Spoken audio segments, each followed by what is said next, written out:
अगर आप सब पॉलिटेक्निक एंट्रेंस एग्जाम की तैयारी करते हैं तो आइए देखते हैं क्वेश्चन कैसा पूछा जाता है। पहला क्वेश्चन आ रहा है, गौर से देखिएगा। पहला क्वेश्चन कहता है एक वर्ग का विकर्ण 54√2 सेंटीमीटर है तो वर्ग की एक भुजा की लंबाई है। ऑप्शन नंबर पहला है 27 centimetre, 27√2 centimetre, 54 centimetre, 54/√2 centimetre. Question कहता है वर्ग का विकर्ण 54√2 सेंटीमीटर है तो वर्ग की भुजा क्या होगा। वर्ग का विकर्ण बराबर फॉर्मूला होता है, विकर्ण बराबर दिया है 54√2 तो वर्ग का विकर्ण कितना होता है, √2 गुना भुजा स्क्वायर, √2 गुना भुजा, √2 गुना भुजा होता है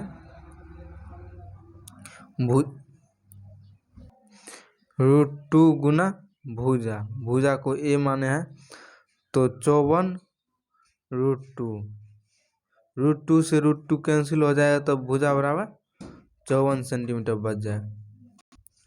तो भुजा बराबर कितना हुआ, 54 centimetre. Option number C, option number क्या, सी। कहते हैं वर्ग का विकर्ण 54√2 सेंटीमीटर है तो वर्ग की एक भुजा की लंबाई क्या होगा। वर्ग की भुजा की लंबाई 54 सेंटीमीटर, आंसर हो जाए ऑप्शन नंबर सी। अगला क्वेश्चन है, ये देखते हैं। अगला क्वेश्चन कहता है धारा का अनुप्रवाह में एक नाव की गति 3 किलोमीटर प्रति घंटा है तथा धारा की गति 1 किलोमीटर प्रति घंटा है तो स्थिर जल में नाव की गति किलोमीटर प्रति घंटा में क्या होगी। 1.5, 1, 2, 2.5। कहता है धारा के अनुप्रवाह में एक नाव की गति 3 किलोमीटर प्रति घंटा है। कितना है, 3 किलोमीटर प्रति घंटा की गति से एक तथा धारा की गति 1 किलोमीटर प्रति घंटा। जल में नाव की गति प्लस जल में नाव की गति को x माने हैं +1, प्लस कितना 1, तो इसको 1 को इस साइड ले आएंगे 3 के पास तो -1 हो जाएगा बराबर x, तो x बराबर कितना हो जाएगा 2, x बराबर 2। तो नाव की गति, जल में नाव की गति कितना हो जाएगा 2 किलोमीटर प्रति घंटा। 2, ये दोनों किलोमीटर प्रति घंटा में है तो 2 किलोमीटर प्रति घंटा हो जाएगा। तो इसका ऑप्शन नंबर कितना हो जाएगा, सी। इसका ऑप्शन नंबर सी। क्वेश्चन कहता है धारा के अनुप्रवाह में एक नाव की गति 3 किलोमीटर प्रति घंटा तथा धारा की गति 1 किलोमीटर प्रति घंटा। स्थिर जल में नाव की गति कितना होगा, तो 2 किलोमीटर प्रति घंटा। चलिए अगला क्वेश्चन पे। दो बस के इंजन की क्षमताओं का अनुपात 5:7 है तो दूसरी बस का निश्चित दूरी 95 मिनट में तय करती है तो पहली बस उस दूरी में कितनी मिनट तय करेगी। 125, option number A 125, option number B 130, option number C 133, option number D 138। Question कहता है दो बस के इंजन की क्षमताओं का अनुपात 5:7 है। यदि दूसरी बस का निश्चित दूरी 95 मिनट में तय करती है तो पहली बस उस दूरी को कितने मिनट में तय करेगी। तो इंजन की क्षमता बराबर हो जाएगा क्षमता का अनुपात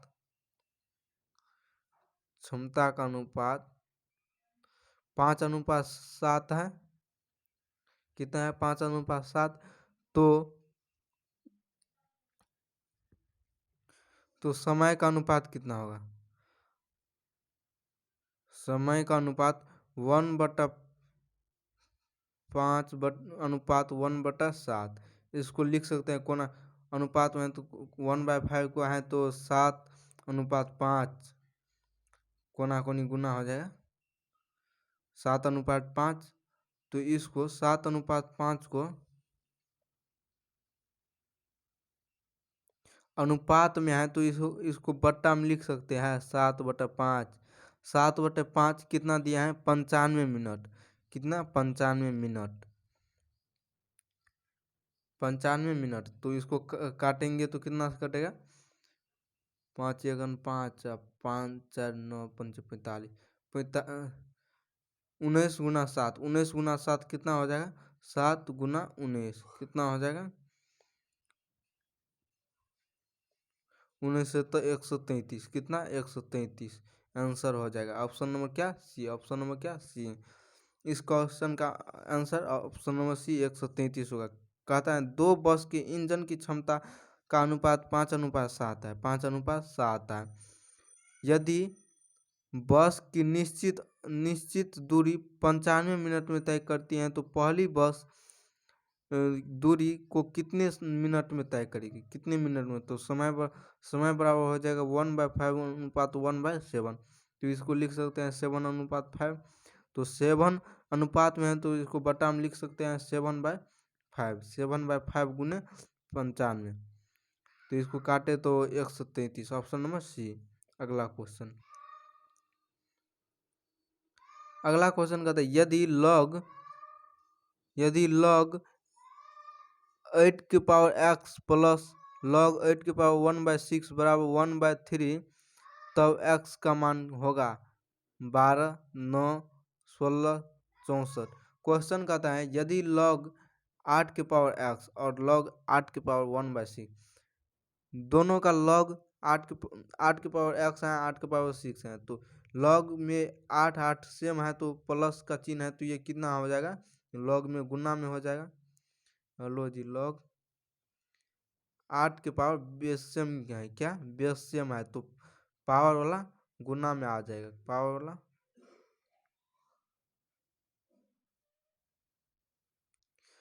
वाला क्या हो जाएगा गुना में बराबर 1/3। ये log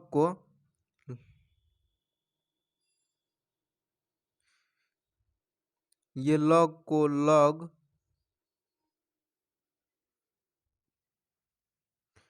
8 को 2 की पावर 3 लिख सकते हैं 2 की पावर 3 गुण पावर में कितना है इसको ऊपर में है तो इसको 1 के पास ले सकते हैं x/6 x बटा कितना 6 बराबर 1/3।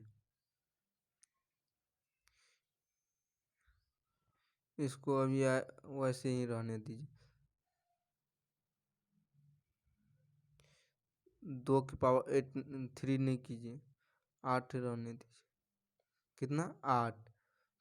तो इसमें क्या होता है बेस पावर वाला इक्वल में हो जाता है इक्वल ये हुआ इक्वल वाला पावर में आ जाता है इक्वल वाला पावर में। तो 8 है तो पावर में कितना आ जाएगा इक्वल वाला 1/3 8 के पावर 1/3 बराबर इक्वल वाला पावर वाला इक्वल में चला जाता है तो x के पावर 6 x के पावर कितना 6। तो 8 को 2 की पावर 3 लिख सकते हैं 2 की पावर 3 गुना 1/3 तो ये 3 कैंसिल हो जाएगा तो x बराबर ये 2 ऊपर में है तो 2/1 बराबर x/6 इसको कोना कोनी गुना करेंगे तो x बराबर कितना हो जाएगा 12 x बराबर कितना 12। तो इस क्वेश्चन का ऑप्शन नंबर ए 12। पहले log को प्लस में है तो उसको गुना में लेते हैं माइनस में रहता है तो उसको भाग में लेते हैं तो इसको गुना में लिए प्लस है तो गुना में लिए तो x/6 हुआ तो इसको 8 को बेस सेम रहना चाहिए बेस सेम रहना चाहिए तभी हो सकता है। तो बेस सेम था 8 तो 8 को क्या किया पावर वाला इक्वल में पावर वाला ये पावर में हुआ 8 की पावर x/6 तो इसको इक्वल में लिए इक्वल वाला को पावर में 8 की पावर 1/3 किए। तो चलिए अगले क्वेश्चन।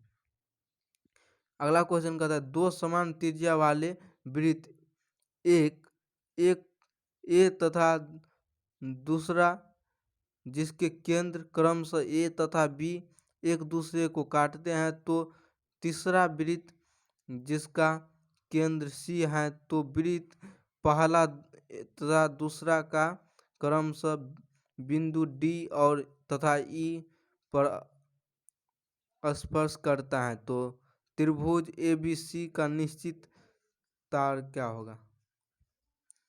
पर होगा समकोण, समद्विबाहु, समबाहु, इनमें कोई नहीं। क्वेश्चन कहता है दो समान त्रिज्या वाले वृत्त, एक पहला दूसरा, जिसके केंद्र क्रमशः ए तथा बी हैं, एक दूसरे को काटते हैं, तो तीसरा वृत्त जिसका केंद्र सी है तो पहला तथा दूसरा वृत्त को क्रमशः डी और ई पर स्पर्श करता है तो ABC निश्चित तार का होगा समकोण, समद्विबाहु, समबाहु, इनमें कोई नहीं, समबाहु होगा। क्या होगा? समबाहु। अगला क्वेश्चन पे चलो। एक घड़ी की मिनट की सुई 21 सेंटीमीटर लंबी, इसके द्वारा मिनट में तय की गई क्षेत्रफल कितना होगा? 77.0 सेंटीमीटर वर्ग सेंटीमीटर, 110.5 सेंटीमीटर वर्ग सेंटीमीटर, 33.0 वर्ग सेंटीमीटर, 462 वर्ग सेंटीमीटर। क्वेश्चन कहता है एक घड़ी की मिनट की सुई 21 सेंटीमीटर लंबी है, इसकी द्वारा 20 मिनट में तय की गई क्षेत्रफल क्या होगा? 20 मिनट में तय की गई क्षेत्रफल क्या होगा? त्रिज्या कितना दिया है? 21 सेंटीमीटर। तो एक मिनट में कितना डिग्री का कोण बनाता है? एक मिनट में 6 डिग्री का कोण बनाता है। एक मिनट में 6 डिग्री का कोण बनाता है तो 20 मिनट में पूछा है कितना? 20 मिनट में तय की गई क्षेत्रफल कितना होगा? 20 मिनट में तय की गई कितना होगा? तो 6 डिग्री गुना 20 तो 120 डिग्री हो जाएगा। 20 मिनट में 120 डिग्री। तो क्षेत्रफल पूछा है, क्या पूछा है? क्षेत्रफल का फॉर्मूला होता है क्षेत्रफल बराबर पाई r स्क्वायर थीटा बाय 360। क्या? पाई r स्क्वायर थीटा बाय 360। तो पाई का मान 22/7 गुना 360, नीचे में है तो 360 कर दिए। r का मान त्रिज्या 21 गुना 21 गुना थीटा का मान 120। तो ये 7×21 होता है और ये 0 से 0 कैंसिल, 12×36, ये 3 से 3 कैंसिल, तो कितना हो गया? 22 गुना 21। इसको गुना किए 22 गुना 21, इसको गुना करेंगे तो कितना होगा? 22 गुना 21 को तो 462 होगा। कितना होगा? 462 ऑप्शन नंबर डी वर्ग सेंटीमीटर, क्योंकि सेंटीमीटर को गुना करेंगे तो वर्ग सेंटीमीटर हो जाएगा, क्योंकि त्रिज्या 2 बार है, r स्क्वायर है तो स्क्वायर करेंगे तो सेंटीमीटर स्क्वायर हो जाएगा। तो 462 वर्ग सेंटीमीटर। चलिए अगला क्वेश्चन।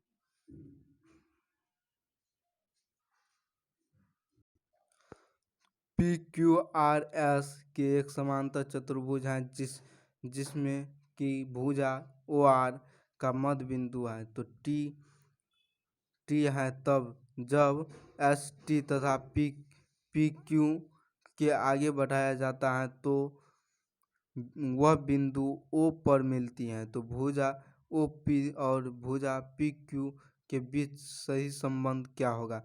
OP बराबर 2PQ, PO बराबर 3/2PQ। ऑप्शन नंबर सी PO बराबर 3PQ और ऑप्शन नंबर डी ओ ओ ओ ओ स्क्वायर पी बराबर 2 PQ²। तो क्वेश्चन कहता है PQRS के समांतर चतुर्भुज जिसमें भुजा, तो ऑप्शन नंबर क्या हो जाएगा ए, OP बराबर 2PQ। चलिए अगला क्वेश्चन। एक वृत्त की त्रिज्या 8 सेंटीमीटर है जिसके केंद्र 17 सेंटीमीटर की दूरी पर स्थित बिंदु से वृत्त पर खींची गई स्पर्श रेखा की लंबाई कितना होगा? 15 centimetre, 12 centimetre, root under 353 centimetre. Option number D 9 centimetre. एक वृत्त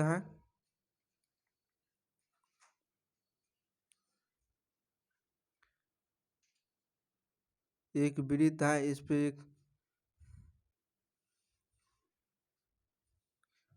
एक त्रिज्या है केंद्र से, तो यहाँ से हो जाएगा त्रिज्या 8 सेंटीमीटर और दिया है केंद्र से 17 सेंटीमीटर की दूरी पर, केंद्र से 17 सेंटीमीटर के दूरी पर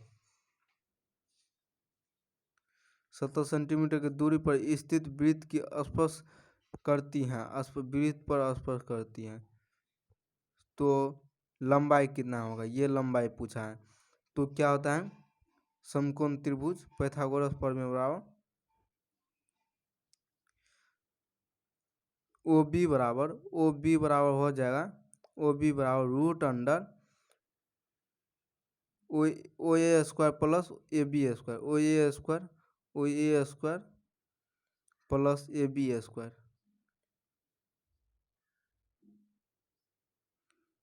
प्लस AB स्क्वायर। तो ओ ए को 17 है, तो 17 का होल स्क्वायर प्लस 8 का स्क्वायर, कितना? 8 का स्क्वायर। तो ये 17 का वर्ग कितना होता है? 17 का वर्ग 289 होता है, 289 और 8 का